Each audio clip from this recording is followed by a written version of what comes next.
So I have a group on Facebook, and it is for partners and spouses specifically, for schizophrenia, schizoaffective disorder.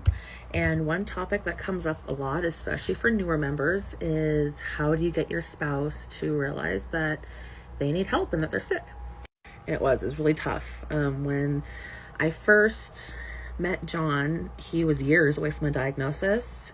He was not so many years away from symptoms, but I didn't really know what those symptoms were.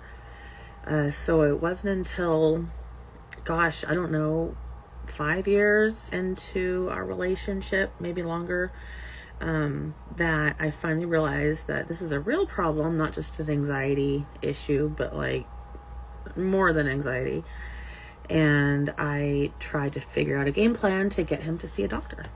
So a lot of people who suffer with this illness suffer what's called anosognosia, and that is when they lack an insight to their illness, as Google says, but it means that they don't believe that they're sick. A lot of times they think that they are divine, as my husband did, that God has chosen them to hear angels, demons, whatever. So it can be absolutely tough to get them in front of a doctor. So a lot of people who suffer with this illness suffer what's called anosognosia, and that is when they lack an insight to their illness, as Google says, but it means that they don't believe that they're sick. A lot of times they think that they are divine, as my husband did, that God has chosen them to hear angels, demons, whatever. So it can be absolutely tough to get them in front of a doctor.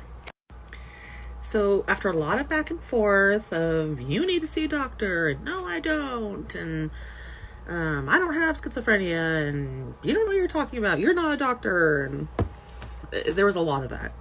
So around this time, I had noticed that he did have some symptoms, but I wasn't sure what it was, because I knew he had anxiety, and I just really chopped a lot of his symptoms up to anxiety.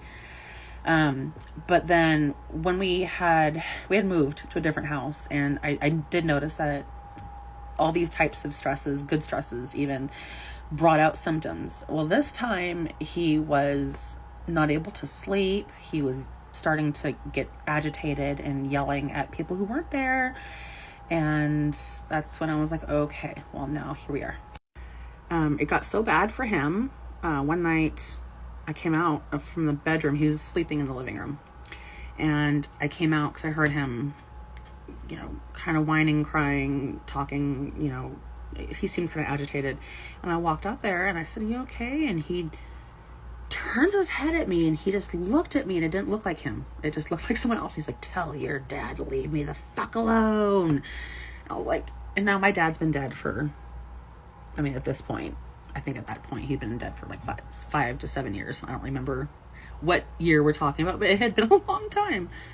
So when he started telling me that he was indeed talking to people who were dead, I realized, okay, well, this is something I really need to figure out. I need to get him into a doctor, get him medicated. I didn't know much about schizophrenia. I didn't even know schizoaffective existed. I just assumed that these were schizophrenia symptoms. And I had started my research at that point because I was starting to notice that this is probably what I was dealing with. And so it took months from this point to try and get him to a doctor. But this is how I did it. The biggest motivation came when one night, when again I was asleep in the bedroom, and I heard him out in the living room, and he seemed like he was wrestling someone or moving around, and I walked out to the living room, and he was swinging a bat into thin air.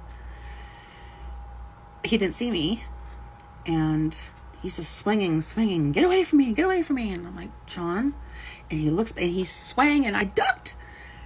But if I hadn't ducked, my God, I would have been dead. Okay, so this is getting to be too long, so I will upload part 2 so you can get the rest of it.